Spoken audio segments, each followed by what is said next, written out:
orar, pedindo que o Senhor fale com cada um de vocês. Senhor Deus, nós estamos num momento muito especial desse trabalho. É o momento de ouvirmos a Tua voz, é o momento da Tua palavra, Senhor. Traga-nos ao céu, Senhor amado, e usa, Senhor, os lábios de cada um dos Teus filhos, ó Pai, que irão ministrar a Tua palavra neste lugar, Senhor amado. Pai, venha como seta aos nossos corações esta palavra, Senhor amado, e que nos alcance, Senhor amado, como alvo do Senhor aqui nesta tarde. Senhor amado, que a mão e a bênção do Senhor esteja sobre nós, sobre este lugar, sobre esta casa. Enquanto Tu falas, Senhor amado, nós vamos sendo abençoados aqui. Peço, Senhor amado, continue conosco agora e sempre, no nome de Jesus. Amém.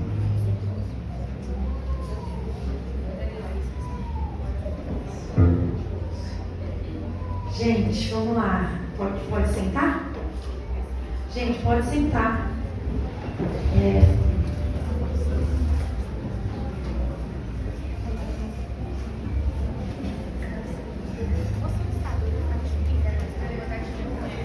Gente, sobrou um chocolate. É do pastor. Ô pastor, tira o pastor.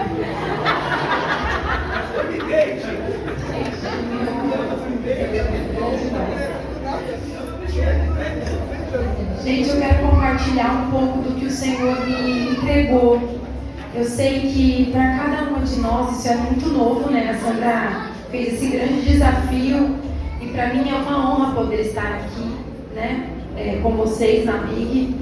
E o Senhor tem uma palavra no meu coração e eu quero compartilhar com vocês no capítulo 11 mesmo de Josué. O versículo tema nós lemos do 1 ao 9.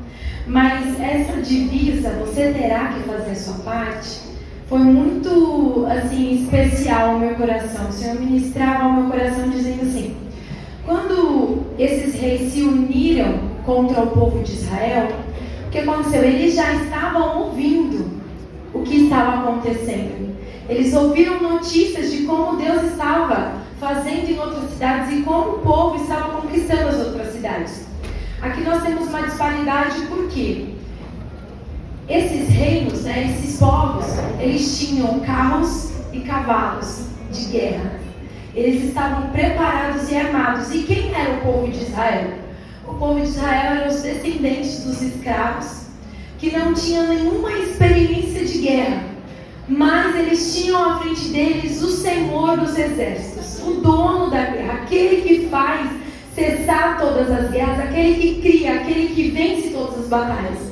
Enquanto os humanos, os homens, estavam confiando naquilo que eles poderiam criar, naquilo que eles poderiam ver, o povo de Israel e Josué estavam confiando no Deus Criador, aquele que podia guerrear as guerras que aos olhos deles seriam impossíveis de ganhar.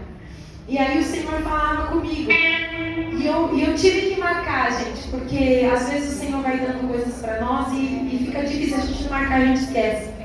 Às vezes os inimigos se juntam com outros, os inimigos, cada um de uma parte, eles se juntam para fazerem forças. E aí você olha a grande força do inimigo e você fica amedrontado, porque a Bíblia diz que esse povo que se juntou, ele era um exército tão grande que ele estava sendo considerado como o exército da areia do mar. Quando se olhou o tamanho daquele povo, se pôde contar como a areia do mar. A gente consegue contar a areia do mar, os grãos que tem na areia do mar? Agora imagine o tamanho do povo que estava contra o povo de Deus. E aí o Senhor falava para mim, o povo de Israel não era preparado para aquela guerra. No mesmo nível que eles estavam guerreando, no mesmo nível de carros e cavalos, no mesmo nível de povo, de quantidade de pessoas para guerrear. Mas a primeira estratégia do inimigo é amedrontar você. A primeira estratégia do inimigo, Sandra, Laís, que eu vejo nesse capítulo, é aquilo que o inimigo consegue atacar sobre o que Deus já falou para você. A primeira estratégia do inimigo é te amedrontar no meio da sua batalha. A primeira estratégia do inimigo é te amedrontar atacando o seu campo de visão. No capítulo 1, Deus disse a Josué: Josué, seja forte e corajoso. Então, quando o inimigo vem contra você, ele te traz o benefício da dúvida. Ele traz para você a dúvida. Ele faz com que você duvide sobre aquilo que Deus falou sobre você. E aqui o povo está encarando essa artimanha do inimigo. A estratégia dele era amedrontar, atacando o seu campo de visão. E é tipo assim, olha, o microfone não quer funcionar comigo.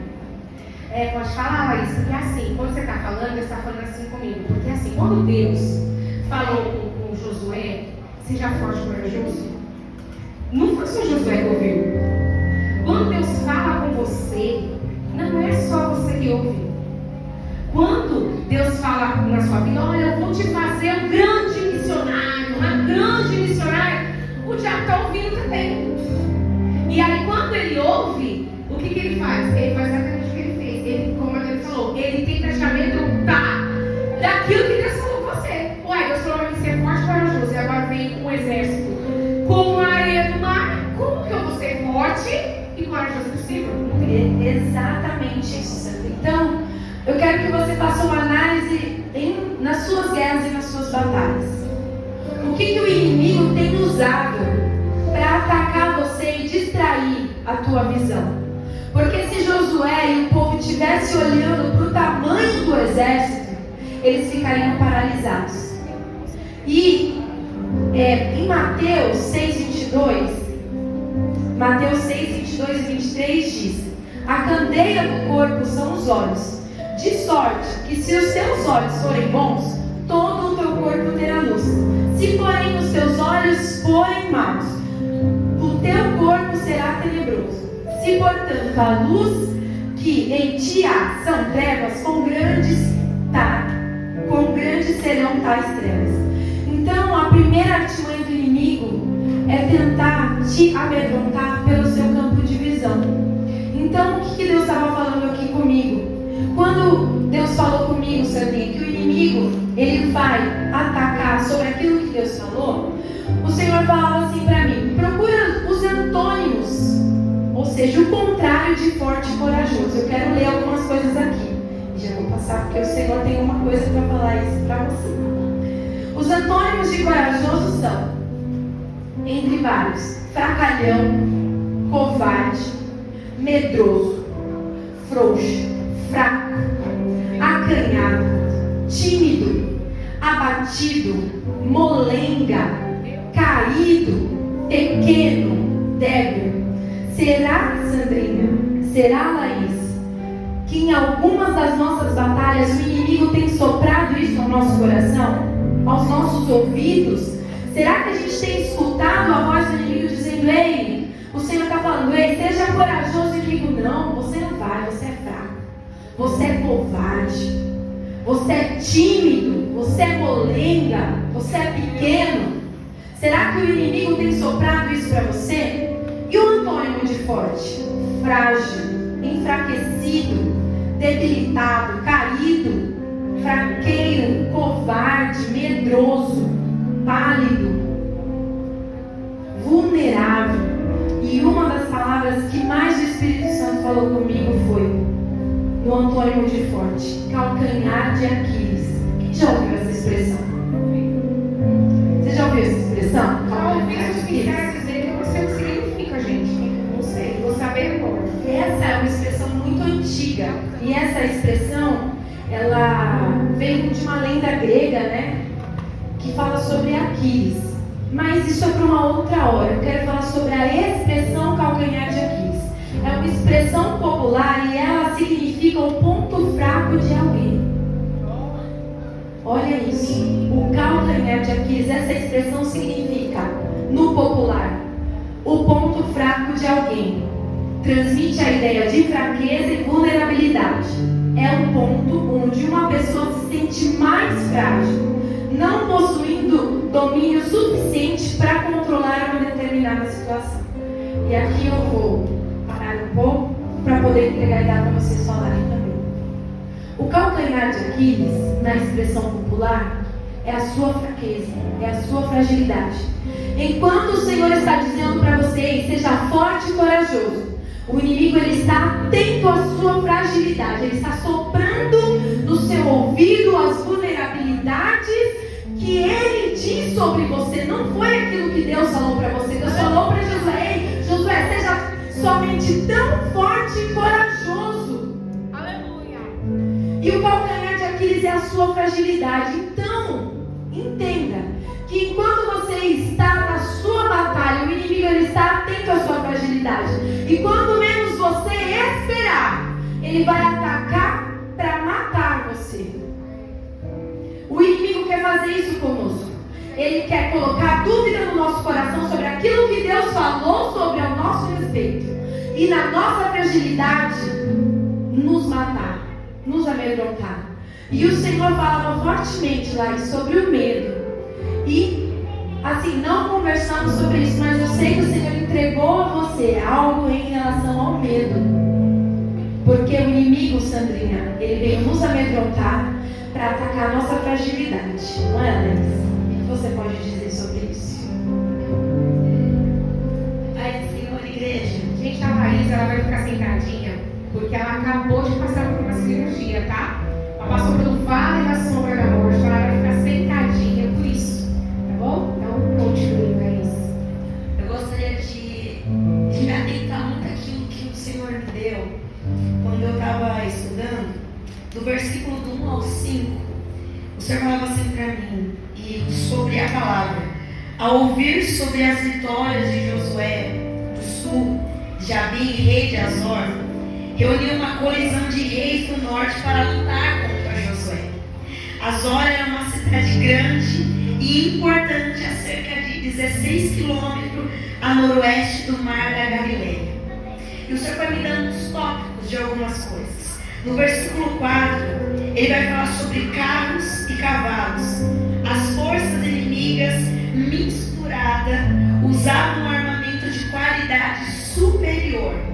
Já retarás aleijar permanentemente cavalos, cortando o tendão da parte de trás das pernas desses cavalos. Deus estava dando ali algo para Josué. Antes de você ir para o campo de batalha, primeiro eu vou te dar uma estratégia.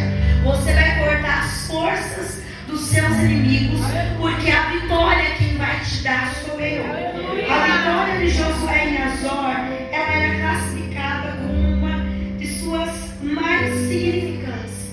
Era uma fortaleza grande, segura, estrategicamente localizada na rota principal do Egito para a Mesopotâmia. E olha só, Deus deu uma missão para Josué: avançar e conquistar territórios.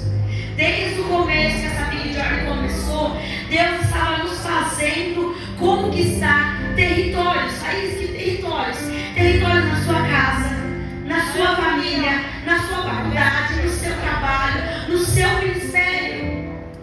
Josué, olha só, no versículo 6, Deus vai dizer a Josué: não temas. Só que o Senhor ele vai começar a história, a chamar o ministério com José, já dizendo a ele: ei Josué, não temas. Por que Deus estava já dizendo para Josué no início do ministério dele? Porque Deus sabia que no período da caminhada, da sua trajetória, de períodos territoriais que Josué ia ter que conquistar, Josué, Sandrinha, ia ficar com medo.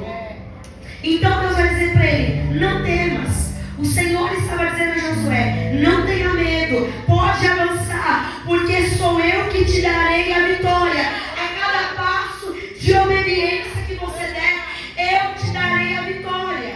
E no versículo 9 que me chamou a atenção, a Bíblia faz questão de dizer que Josué fez tudo, não foi parcial. Josué fez tudo conforme o Senhor ordenou. Josué sempre soube que ele tinha que fazer a parte dele.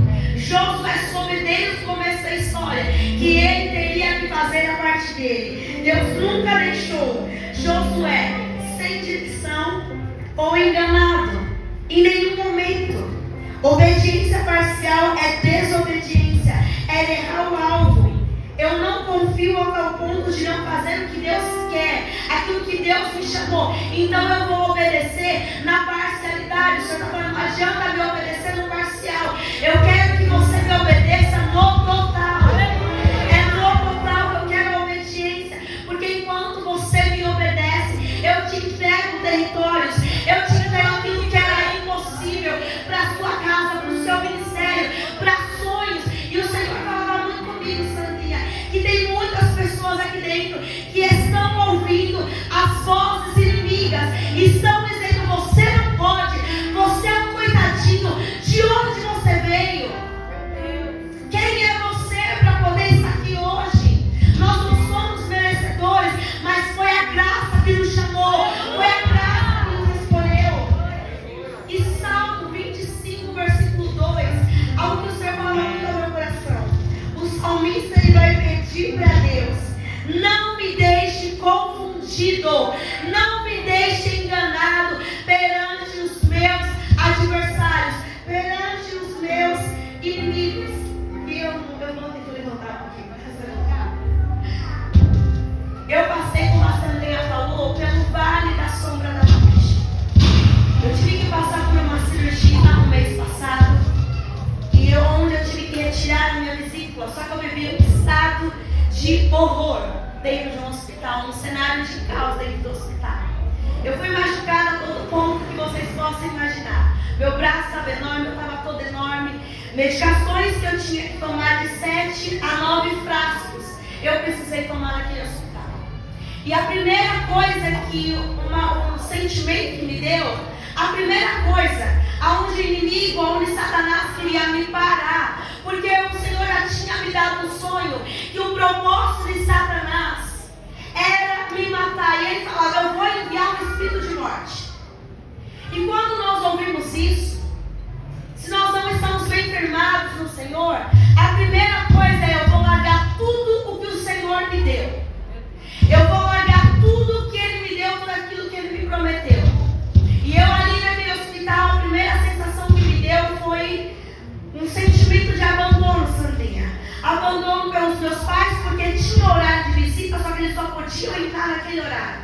Eu estava me sentindo abandonada pela igreja, porque eu não podia estar com o celular e mandar nenhum tipo de mensagem para os irmãos. E pior de tudo isso, eu estava me sentindo abandonada pelo próprio Deus. E nesse período todo que eu estava passando internada, eu falei, Senhor, ao menos um pouco, cessa ao menos um pouco a minha dor. E o Senhor, Ele trazia ao meu coração, Laís, eleva os teus olhos para o alto. Laís, eleva os teus olhos para os montes. Laís, eleva os teus olhos para os montes, porque é de lá que vem o teu socorro. E talvez em meio às batalhas de Josué não via mais escapatórias. Josué só começou a ver as forças inimigas, mas Josué teve que olhar para o alto, porque era do alto que viria o socorro dele, era do alto que viria a provisão, era do alto que estava vindo o escape que Deus tinha para a vida dele. Só que muitas das vezes nós sabemos a palavra, meditamos nas escrituras, só que nós temos palavras para todo mundo, falta palavra para nós, porque o medo nos impede de dar um passo sobre aquilo que o Senhor declarou, decretou sobre os seus e sobre os seus escolhidos. Quando eu tive aula no hospital, o médico disse aos meus pais que uma cirurgia muito difícil, muito grave, e aí para complicar, na sexta eu cheguei em casa, no sábado eu não conseguia mais andar.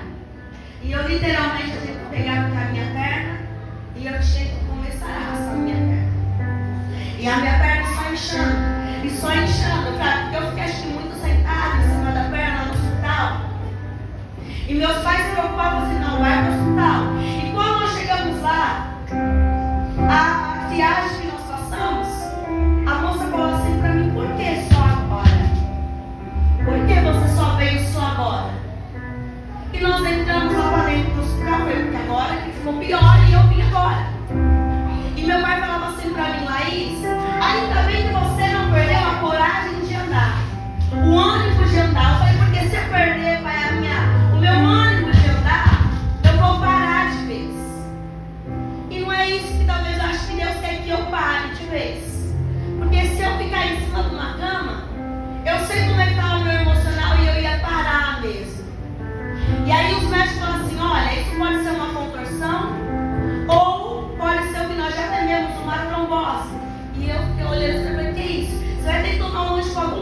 minha veia, porque eu tenho trauma, eu tenho um pavor de sentir dor. Imagine ter que passar pelos mesmos processos que eu passei. Ele: não, você vai fazer os exames e vamos ver se vai ter que tomar um anticoagulante. Por fim, deu a trombose, estou tomando anticoagulante. Só que quando eu volto para casa, comecei a tomar esse remédio e ele começou como se fosse desobstruir as minhas veias. E aqui diante dos meus pais, que eles contemplavam tudo, Sandrinha, eu estava com medo de fazer isso aqui, ó. É o básico, gente, é o básico, o básico. E meu pai olhava e falava assim pra mim: Laís, por que tanto medo, Laís? Laís, você está bem, você está curada, você não tem nada. Que medo é esse? Você não tem nada. E eu tinha medo de andar, eu tinha medo de dar um passo. Você está bem? Eu estou bem. Mas por dentro, o meu emocional estava abalado. Sabe por quê? Por causa de um laudo médico. O que eles disseram? É trombose. E o que meus vizinhos diziam? Fulano morreu. Eu sou a próxima também.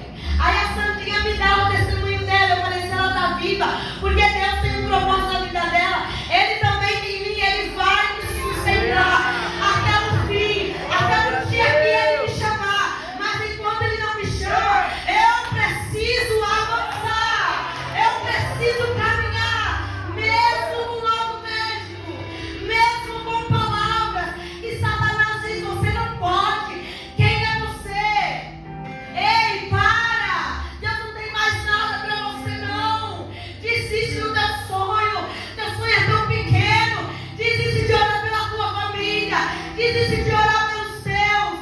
Desiste disso. Desiste do teu casamento. Mas o Senhor está dizendo: ei, não desiste não. A mesma estratégia que eu dei para Josué, para cortar-lhe os tendões, eu estou tirando hoje a força do teu inimigo, para que você avance, para que você caminhe sobre a autoridade do nome de Jesus. Deus está dizendo: eu estou paralisando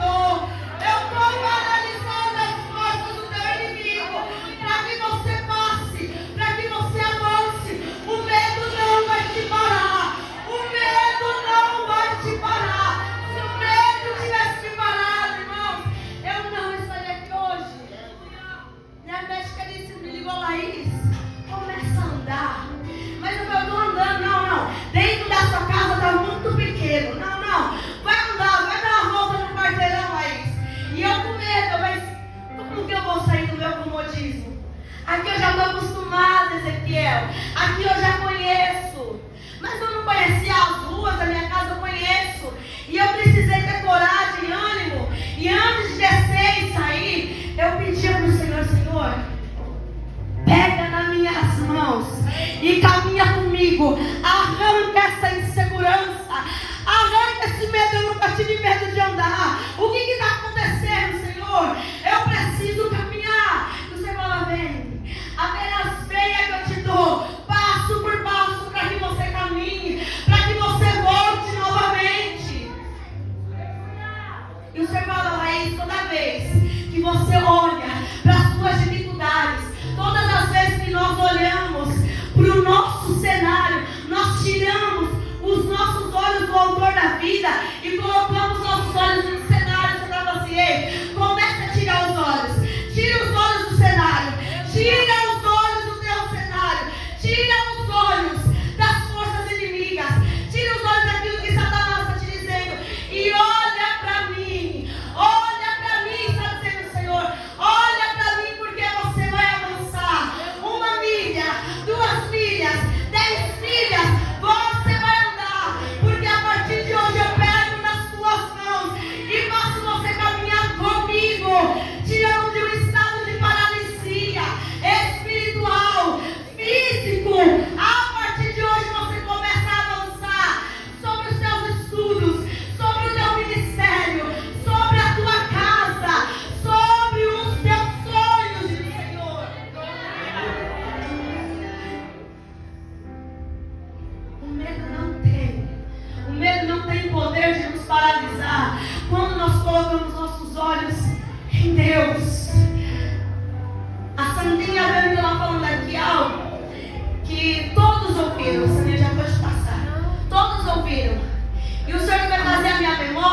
batismo de Jesus, quando João Batista ele vai batizar o Filho de Deus, e desce uma pomba, o céu se abre, uma pomba borbulha desce, e vai dizer: este é o meu Filho amado, em quem não me comprazo. Ei, você é meu Filho amado, em quem não me comprazo. Laís, quem ouviu? A multidão que perseguia, a multidão que estava junto com Jesus. Mas quem mais ouviu? O inferno também ouviu, mas o céu também ouviu. Jesus não é levado por Satanás ao deserto, ele é levado pelo Espírito Santo ao deserto. Sabe a primeira coisa que o diabo tentou Jesus? Ei, se tu és o Filho de Deus, transforma essas pedras em pães. Você sabe o que foi? O que o diabo ele tentou em Jesus? A identidade dele. Quem não sabe que é filho, paralisa, fica estagnado, e é para marchar, e é para andar, e o povo parado, a gente fica parado com medo. Você não é filho? Por que você está passando por tudo isso? Você não é filho? Ei, você não é filha? Você não precisa passar por isso. Ei, nega o teu Deus. Ei, abandona a tua fé. Nega as promessas, está muito difícil. A cruz está pesada demais. Entrega a tua posição, entrega o teu cargo, entrega o teu ministério, Sandrinha, entrega teus filhos. Aí o Senhor me lembrava: Laís, 40 dias o povo estava sendo afligido, zombado, paralisado por 40 dias, por um filisteu, por um gigante que afrontava o exército de Deus. Saul não fez nada. O exército também estava altamente capacitado para avançar, também não fez nada. Mas aí você vai pegar lá um menininho de trás das malhadas, que não tinha título, não tinha cargo, mas ele tinha algo, Sandrinha. Ele tinha ousadia. Ele não estava parado. Ele entendeu que no mundo espiritual ele precisava avançar para viver as promessas de Deus. E ele vai, só que Saul vai querer dar as armaduras dele para ele caminhar. E quando você veste, quando você ouve as palavras de Satanás, você para. O teu andar fica pesado, não é mais você. Identidade. Josué, ele sabia quem era em Deus, por isso que ele cumpre, viu a espada, tudo aquilo que Deus falou que faria através de Josué. Ei, Josué, uma palavra eu te liberei, vai e faça, porque todos os dias, eu estarei contigo. É sobre vales, é sobre montanhas, é sobre palácios, eu estarei contigo. Glória a Deus! E Davi foi com medo, mas ele foi. Mas a vitória foi no nome do Senhor dos Exércitos. Aleluia! Eu quero declarar essa tarde para vocês, independente do que vocês estejam passando, independente do que vocês ouvirem, você tem uma opção hoje: ou o medo te paralisa de vez e você deixa de viver as promessas, ou você fala: tá com medo? Ah, mas eu vou com medo mesmo. Eu vou viver aquilo que Deus tem, porque há uma Jerusalém nos esperando, há uma ceia nos esperando naquele grande dia. Nós vamos ver, nós vamos contemplar o rosto do nosso amado, mas para isso eu não posso paralisar agora. Medo, é com medo que eu vou? Vai ser com você mesmo, mas no nome de Jesus, essa vitória o Senhor já deu.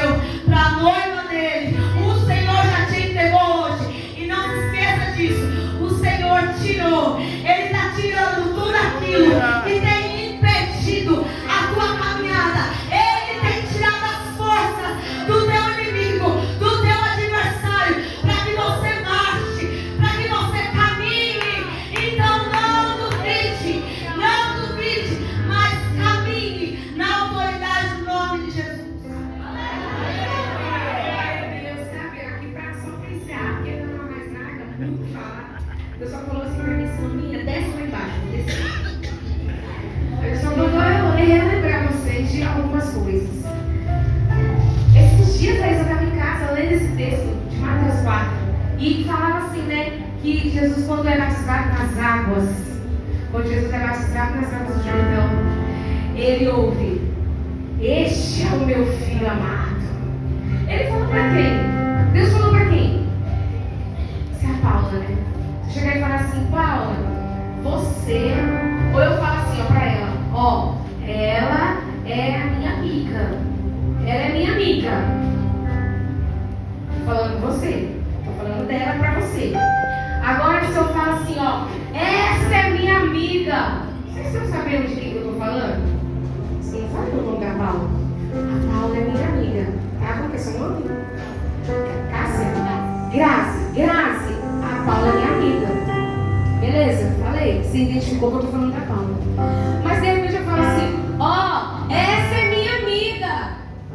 Vocês estão vendo de quem eu tô falando? Não. E eu tô falando com quem especificamente? Eu tô falando com alguém daqui? Não, eu falei pra todo mundo. Quando Deus olha do céu e fala assim, ó, este é o meu filho, ele tá falando pra todo mundo ouvir. Todo mundo e uma pessoa especial. O próprio diabo. O diabo estava do lado ali observando. Quem é esse, gente? Desceu uma pomba do céu, pousou sobre ele. Aí Deus fala assim, esse? Quem é esse? Ele é o meu filho. Jesus vai para o deserto, chega lá no deserto. Quando ele está lá no deserto, Jesus falou comigo esses dias aí sobre isso. E ele chega lá no deserto, passa os 40 dias. A primeira coisa que o diabo faz, ele não pergunta para Jesus: você é o filho? Aquele lá do Rio Jordão? Será que você é? Não, ele fala assim, ó, se você é o filho, ele põe em dúvida o que Deus falou. Se você é, e isso às vezes é na nossa vida em pensamento. Você consegue vencer esse pecado que às vezes te rodeia. Aí o inimigo veio lá, mas se você é crente, essa é a primeira coisa que Deus manda você guardar. Quando o inimigo questiona, é porque ele já ouviu Deus falar: ela é minha filha, ele é meu filho. Só que ele é pervertido. Ele veio para perverter. Ele veio para te botar dúvida. Se você é mesmo. E aí, onde vem o medo, ela escreveu aqui muito perfeitamente, a gente não precisa nem colocar nada. Outra coisa que Deus falou para vocês: guardar e escrever. Eu ouvi essas águas aqui, essas águas elas estão representando as águas de Merom. Quando o rei Jabim ficou sabendo que o povo estava chegando na região do norte, por que ele juntou 9 reis? Porque ele ficou com medo. Deixa eu falar uma coisa para vocês, gente. O diabo tem medo de você. O diabo tem medo da capacidade que você tem, do espírito que você carrega dentro. Pare de ser mole. Quem está com medo de você é o diabo. Aí ele vem com tudo. Ele traz tudo. Ele traz a angústia, traz a sede, traz a doença. Ele vem com tudo. Porque ele tem medo de você, mas rapaz. Dá um sorriso assim para... tá bom. Gente, é sério isso, é muito sério. Aí a gente fica lá, não, gente, se o diabo tá vindo com tudo pra cima de mim, é porque ele tá com medo, porque eu sou filha do Deus Altíssimo. Eu sou filha do Universo. Eu carrego o rosto, o jeito de falar, de andar de Deus. Eu sou imagem e semelhança dele. Quando ele olha pra mim, ele não vê a Sandrina, ele não vê a Dani, ele não vê a Laís, ele vê a cara de Deus estampado na tua cara. Meu Deus, é profundo. Por que eu desci pra cá? Porque foi pelas águas de Merom que o povo veio. O povo tinha tomado a terra. Qual o único lugar que o diabo não pode tocar, que ele não pode mergulhar? Qual o único lugar que ele não pode entrar? Ele pode ficar na terra. Deus autoriza ele a ficar na terra. Mas as águas na Bíblia significam o Espírito Santo de Deus. E se tem um lugar intocável que o diabo não toca, é no Espírito Santo de Deus. O diabo tomou posse da terra, mas as águas de Merom representavam o Espírito Santo de Deus. Então, igreja, adolescente, jovem, irmão, mergulha nas águas do Espírito Santo de Deus e vença o inimigo pelo Espírito Santo de Deus. O povo de Deus, Deus falou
os carros eram utilizados para os soldados daquela época ficarem em pé com arco e flecha. Então, quando eles imaginaram que iria atacar o povo de Deus por cima com arco e flecha, Deus dá a estratégia aí, ó. Manqueja os inimigos, mata, eles não conseguem nem sair do lugar.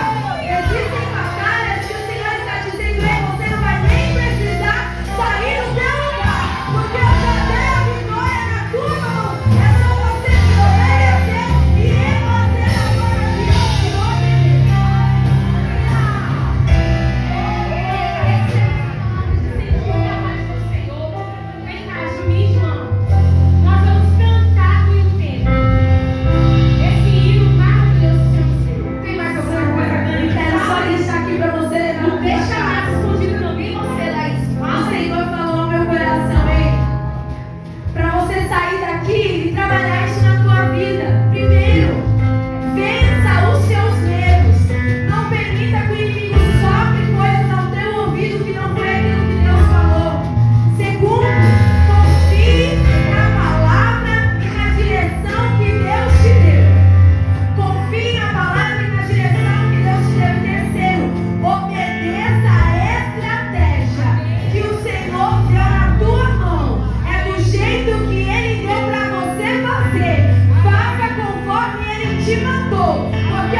Evangelho de João, capítulo 4, não foi?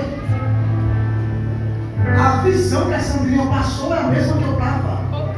O diabo sempre vai querer colocar em dúvida aquilo que o céu já falou a meu respeito.